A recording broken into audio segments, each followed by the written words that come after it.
A'udhu billahi minash shaitanir rajim. Bismillahir Rahmanir Rahim. Surah AlTariq, which is the 86th surah of the Quran. Inshallah, we are going to do the tafsir today. And I have to tell you, this is one of the most incredible things I've come across, especially pertinent to our time, especially relevant to our generation and the next generation. And I just wonder that after this surah, after understanding this surah, how could any person not believe that Quran is the message of Allah and is a divine message? It's not man-made. And I would encourage you to share it, especially with your children and the youngsters who are into science and technology and who ask a lot of questions and have scientific and logical questions and reasons about the religion. So the first ayah comes with a massive impact. Allah Ta'ala says, Bismillah ar-Rahman ar-Rahim, was-samaa'i wat-tariq. Translation, consider the heavens and the at-tariq. Now, what is at-tariq? This was very much a new word for the people who are listening to the Quran, because taraka is a verb in Arabic language, and taraka means someone knocked or beat or striked. So if you have a striking or beating or a knocking going on, it's called taraka, like taraka al-bab, he knocked at the door. And when you make the word tariq as a noun from this verb, then it means someone who is knocking rhythmically, repeatedly. Someone who keeps knocking. That is a tariq. And Allah says, consider the heavens and a tariq. Ayah number 2. وَمَا أَدْرَاكَ مَا التَّارِقُ. And what could make you realize what is that at-tariq? In other words, what would explain to you what at-tariq is? Allah says, what could explain to you what at-tariq is? And then Allah Ta'ala answers in the third ayah, النَّجْمُ السَّاقِبُ. It is a type of star whose light pierces the darkness. So let's get a quick overview. Verse number 1, Allah says, consider the heavens and at-tariq, the knocker, the one which knocks repeatedly, rhythmically, keeps on knocking. So there's something in the heaven which keeps on knocking, making a knocking sound. وَمَا أَدْرَاكَ مَا التَّارِقُ. And what could give you the knowledge what this thing is which keeps on making a knocking kind of sound? And then it's a star which has a piercing light, a bright piercing light which can pierce through the darkness. It did not make any sense to people for 1400 years and more. Because in the night, you've got many stars, but none of them have a knocking kind of sound. And then the lights of the stars never are able to pierce the darkness. If you close your eyes, you can't see that light. In the daytime, you've got a sun. You look at the sun, close your eyes, and the light still pierces the darkness and reaches your eyes with closed eyes. You can put a blanket on your head and still the daylight would come through it. But at the night, there is no piercing light. None of the stars have a piercing light, and none of the stars have got a knocking sound or a knocking characteristic. So people were baffled, mufassirin were baffled, scholars were baffled for more than 1400 years. Fast forward, 1967, November 28. A young PhD student, her name is Jocelyn Bell Burnell. She's from Northern Ireland, an astrophysicist. She is working under the supervision of a certain astrologist known as Anthony Hewish. And she is pointing her telescopes and receptors into the space, deep into the space. And this is what she hears. Now please listen carefully.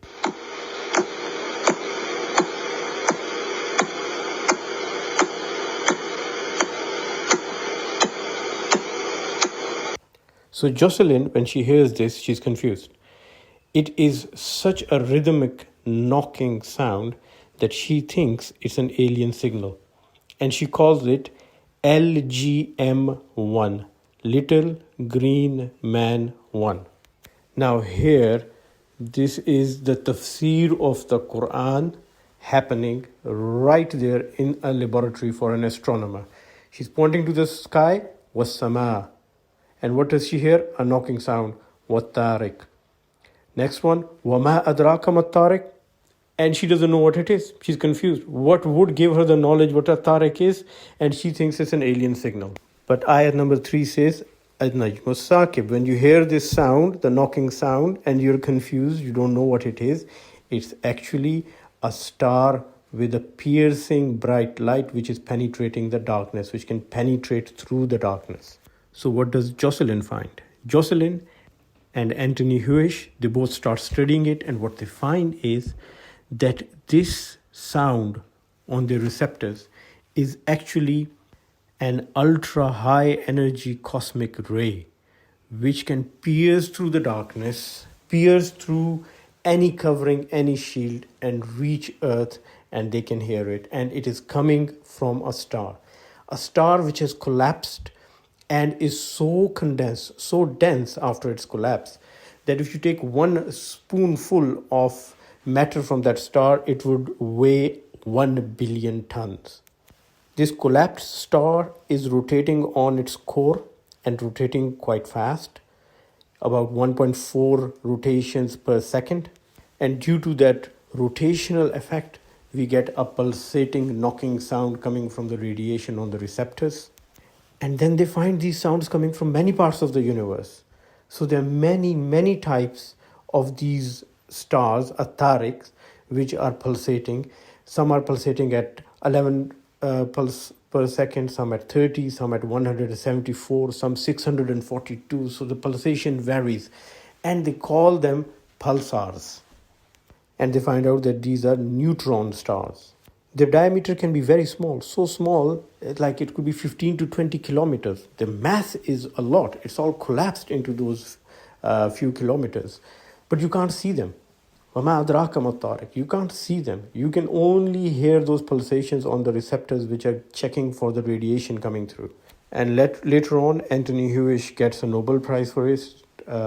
Jocelyn does not get a Nobel Prize. I don't know why. But that's a different story. We'll talk about it maybe some other time. But the incredible thing is that Allah Ta'ala describes it more than 1400 years ago.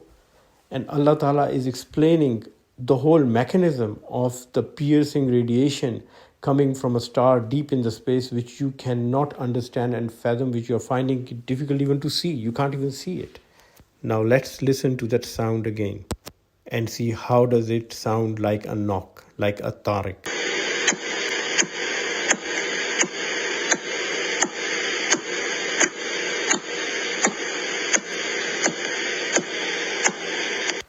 And now we move to the next ayah, ayah number 4. And ayah number 4 is totally different, as if the whole subject has changed. And again, this has baffled scholars and mufassirin for centuries. Why this sudden change? The next ayah says, In kullu nafsin lamma alayha hafiz. There is no human being without a vigilant guardian over it. Now, people got confused. One time Allah is talking about the heavens and a star and its penetrating brightness, which penetrates through the darkness. And now Allah is suddenly talking that every human being has got a vigilant guardian for him. So they start looking in other parts of Quran, where else Allah has talked about something similar. And they find that in Surah Al-Infitar, which is the 82nd Surah, in ayah number 10, Allah says, وَإِنَّ عَلَيْكُمْ لَحَافِظِينَ. So the word hafiz is used there. And the translation is, and yet verily over you are ever watchful forces, vigilant guardians. Ayah number 11 of Surah Al-Infitar, Kiraman Katibin. Noble recording guardian angels, which keep an eye. Ayah number 12, يَعْلَمُونَ مَا تَفْعَلُونَ. Aware of whatever you do. So Allah Ta'ala has mentioned that there are guardian angels, but they're not the guardian angels in the sense that they are protecting you. They're keeping an eye on you. They're recording everything. Kiraman Katibin. They are recording everything you do. Now let's go back and read what Allah Ta'ala says from the start. وَالسَّمَاءِ وَالطَّارِقِ وَمَا أَدْرَاكَ مَا الطَّارِقُ النَّجْمُ الثَّاقِبُ. Allah is talking about the pulsars and saying that you can't see their brightness, you can't see their light. You can't see the pulsars, they're so small. They are only 15, 20 kilometers, some of them. And you can definitely not see them like billions of miles away. But they exist.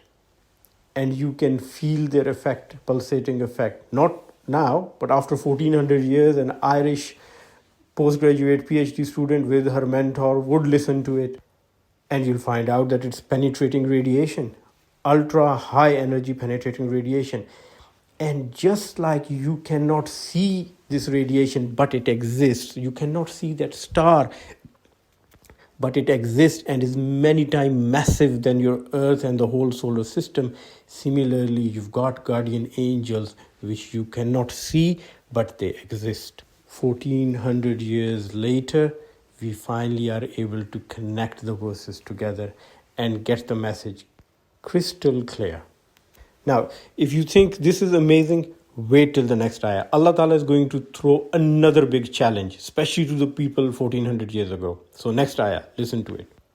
فَلْيَنْظُرِ الْإِنسَانُ مِمَّا خُلِقَ. Let man then observe out of what he has been created. So here's a challenge for human beings. Look at what you have been created from. Next ayah, ayah number 6. خُلِقَ مِن مَّاءٍ دَافِقٍ. He has been created out of a gushing fluid. So far, it sounds quite straightforward. Everyone knows that human beings are created out of sperm and ova, and both come as a gush of fluid. So the semen is gushing out, and the ova also ruptures out of the ovary and is released with many other cells around it. So it's a fluid which is released with cells in it. But the next ayah went totally against the conventional wisdom and science of 1400 years ago. يَخْرُجُ مِن بَيْنِ الصُّلْبِ وَالتَّرَائِبِ. يَخْرُجُ, which comes out from بَيْنِ الصُّلْبِ وَالتَّرَائِبِ, between the backbone, that is the sulb, and the rib cage, taraib. So this is a fluid, Allah says, from which man is made. It comes from between the backbone and the ribs. That's where it comes out from. For the last 1400 years, everyone knew that the seminal fluid comes from the testes and the ova comes from the ovaries. And people knew it very well, because if you remove the testes, people become infertile. Neither the testes nor the ovaries are found between the rib cage and the backbone. It's such an obvious thing that when Allah says something against that, it is a total challenge to the mankind. It is so very obvious. Even an uneducated person who has a general knowledge of anatomy of the animals and human beings would tell you that the testes and the ovaries are not between the rib cage and the backbone. Definitely not. But Allah has thrown a clear challenge. He says, no, that's where they come from. This fluid, it originates from there. Scientists and scholars have objected. Over centuries, our ulama, mufassirin have tried to get around it and make up many explanations. But they had to admit that sulb is the backbone and taraib is the ribs. And many of the scholars, they said, we don't know, somehow this happens. Allah would not say it otherwise, we can't explain it now.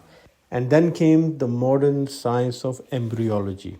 In the last century, scientists started to study the development of the human beings. And one of the experts of embryology is Dr. Keith L. Moore. And he, in his book, The Developing Human, 8th edition, he writes that the testes and the ovaries, they develop in the posterior abdominal wall. And by the 26th week, they descend from the posterior abdominal wall retroperitoneally behind the covering of the peritoneum, and they come down. So where do they develop? بين الصلب والترائب, between the backbone and the ribs, next to the kidneys. And then Allah makes them descend down. The ovaries go into the pelvis, one on each side. The testes go through the inguinal canal out into the scrotum, one on each side. But where do they come from? بين الصلب والترائب. And their blood supply continues to come from that area. So whatever they are making, the blood supply is still coming from that area. This knowledge was not present before. And in fact, for 1400 years, people had objected and non-believers had mocked this knowledge of embryology in Quran and said, look, this is not right. This is so obviously wrong. How could it be the word of God? And in the next ayah, it's as if Allah is mocking them, ayah number 8, and saying, Innahu ala raj'ihi lakadir. Now verily, He, Allah, is well able to bring him back. So He's saying, I can bring human back to life, Just like these testes and ovaries, they come down from the retroperitoneal area in the abdomen and down to where they are now. Human beings are developing and growing, and then they reach their death. I'm the one who started it all. I can also always put it back in reverse gear, and I can recreate. Because Allah is saying, this is the word of the God who's telling you embryology secrets 1400 years ago. And you think that Allah who's telling you about the stars, about the angels, about the pulsars, and about embryology, He cannot bring them back. He will bring them back.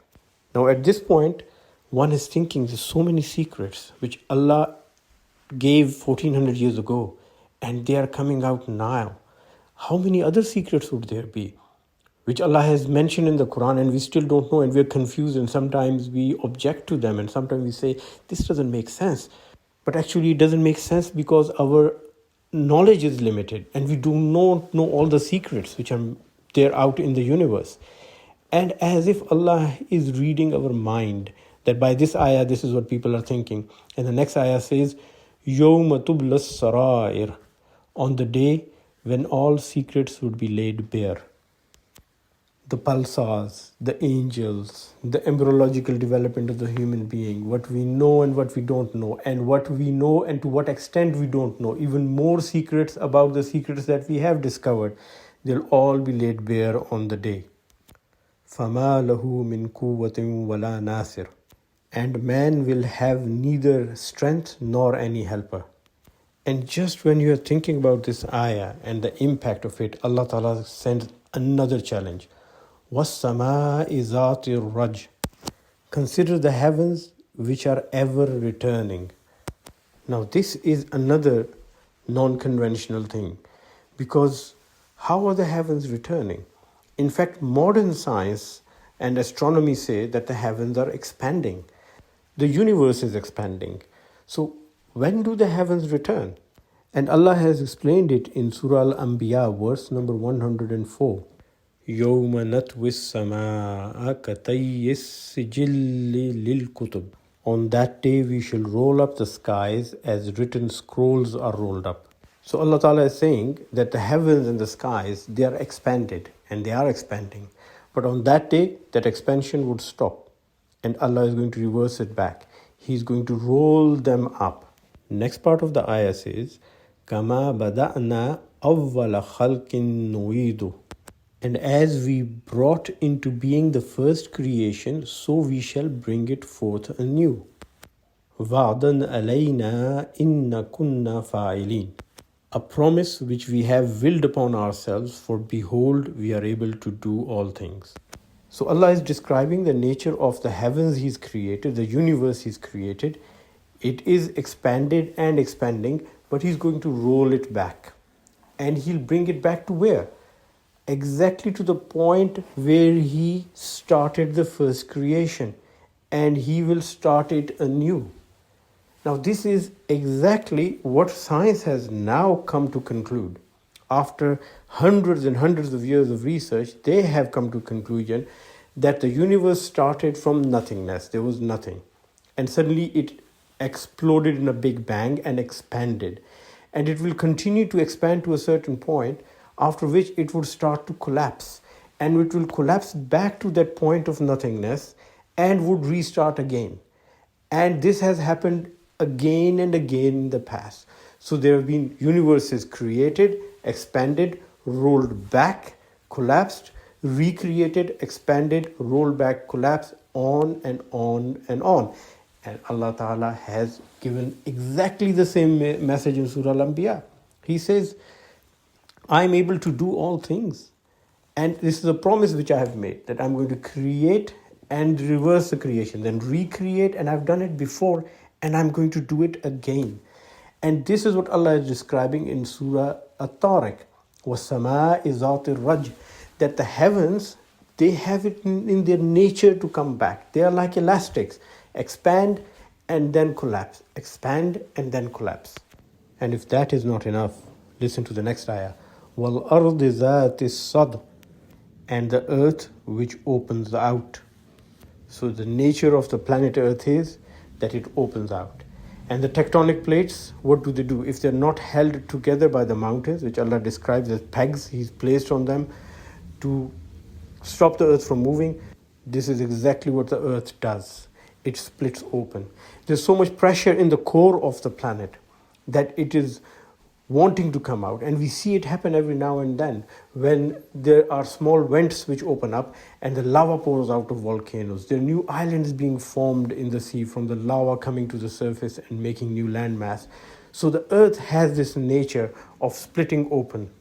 So all this amazing scientific knowledge and information given to us in this one small surah, and after that what Allah is saying, إِنَّهُ لَقَوْلٌ فَصْلٌ وَمَا هُوَ بِالْهَزْلِ. Behold, this is indeed a conclusive word that cuts between the truth and the falsehood. So Allah says, this is my decisive word, the Quran. It's a word of distinction. It's a conclusive word. وَمَا هُوَ بِالْهَزْلِ. And this is no idle tale. It is not to be taken lightly. It is not a joke. It is not a thing of amusement. It is not something to make fun of.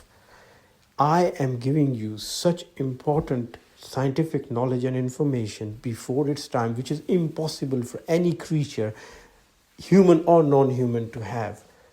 This is the decisive word from Allah. There should be no doubt about it. And please don't take it lightly. And then Allah Ta'ala, as if is reading the hearts and minds of the people, the believers and the non-believers.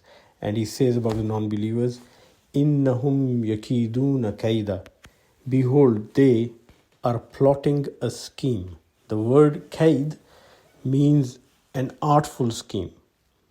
It is synonymous with makr. So this is referring to those who refuse to accept the message of Islam. Allah says, behold, they who refuse to accept the message of Islam, they are devising many a false argument and planning and scheming against Islam. And what is Allah going to do? وَأَكِيدُ كَيْدًا. But I shall devise a yet more subtle scheme. So Allah says, they have their plans. Well, I've got better plans, more subtle plans. And my plans will bring all their scheming to naught. فَمَهِّلِ الْكَافِرِينَ. So let them, the deniers of the truth, have their will. أَمْهِلْهُمْ رَوَيْدًا. Let them have their will for a little while. In other words, when you say فَمَهِّلِ الْكَافِرِينَ أَمْهِلْهُمْ رَوَيْدًا, it means, so bear with the disbelievers, let them be for a little while. Give them respite. Deal with them gently for a while. Or leave them alone, leave the unbelievers alone, leave them alone for a while. So the question is, why leave them alone for a while? They are scheming, they are plotting. Allah says, I have a more subtle, better scheme than theirs. And give them a chance. Leave them. Let them have their way for a while. The reason? There are many folds. The most important one is, La ikraha fid deen. There's no compulsion in the deen, in the message of Allah. There's no compulsion. And secondly, if you go to them too forcefully. Now, after reading this Surah AlTariq, and reading all these amazing things that Allah has said 1400 years ago, you feel full of energy. You just want to go and show it to everyone, and you want to spread the word of Allah, which is right. And then if they refuse, you feel very hurt. You feel very painful. Like, this is amazing information. How could somebody deny it? And Allah knows that people are going to deny it. They'll find many ways. They'll find many arguments. They will have many plots and schemes to deny it and say it was by chance, or say, well, the rest of the message, I'm not in agreement with it, or I don't believe that what you're telling me was 1400 years ago. They will come up with all sort of excuses and arguments. But Allah says, be gentle with them. Don't force it. Because if you force things on people, you overburden them. And then they might retaliate by saying something nasty or by refusing to listen anymore. And I've seen it happen many a times that when the word of Allah is preached very forcefully, people, they feel overburdened by it because their hearts are not open. They have never considered that this book in Arabic, which came to a prophet 1400 years ago in the deserts of Arabia, not even a North European race person, an Arab, not even a Jew, he's coming from the sons of Ismail alayhi salam. How could this be the last word? There is a lot of arrogance and a lot of ego involved in it. But Allah says, give this message to them. Give them the message and let them be. Why? Let the message sink in. It would sink in by itself. It's such a heavy message. It's such a strong message. It's such a truthful message from Allah that all you have to do is give it to them and leave them. Let them be. Allah will let it sink in their hearts if they would just open up once. As Allah says, come to me one step and I come to you 10 steps. So Allah Ta'ala reduces the distance tenfold when you take one step towards Him. And for that, Allah says, give them time. So they don't have the excuse that the message was given to us by force and it overburdened us and we could not understand and we ran away from it. No, be gentle, be kind, and give them a chance. Jazakallah khair for listening. I hope I've able to convey the message of Allah to the best of my efforts. Inshallah ta'ala, we'll continue with tafsir. It would be every Jummah and we'll start with another surah next Jummah inshallah. And we will start with few ayahs of the big surahs, and for the smaller surahs we'll try to do them in one sitting inshallah. So please pray for everyone and pray that inshallah this effort of yours and mine, Allah Ta'ala helps us continue it and makes it successful. And please feel free to send any questions, any discussions or anything which has not been clear. I'll do my level best inshallah to explain it to you. Last but not the least, I have to express my gratitude and thank Dr. Hazim Al-Araj, who's one of the Palestinian doctors working here in England. And I had the honor and the fortune of meeting him, having discussions with him about Surah Tariq. And he's the one who first, for the very first time, asked me to pay attention to this word Tariq, and he explained the connection between the Pulsar and the Tariq. And I'm ever so grateful to him. May Allah give him ajr. He's not on the Tafsir group, but wherever he is, may Allah provide him ajr in this life and hereafter, inshallah. And also, a special thanks to another doctor who has requested that the name and identity should not be mentioned. But this doctor is pivotal to the Tafseer-e-Quran and especially this tafsir of Surah AlTariq. And I'm very, very grateful. May Allah give ajr to both of them in this life and hereafter, inshallah. Jazakallah khair. Assalamu alaikum wa rahmatullahi wa barakatuh.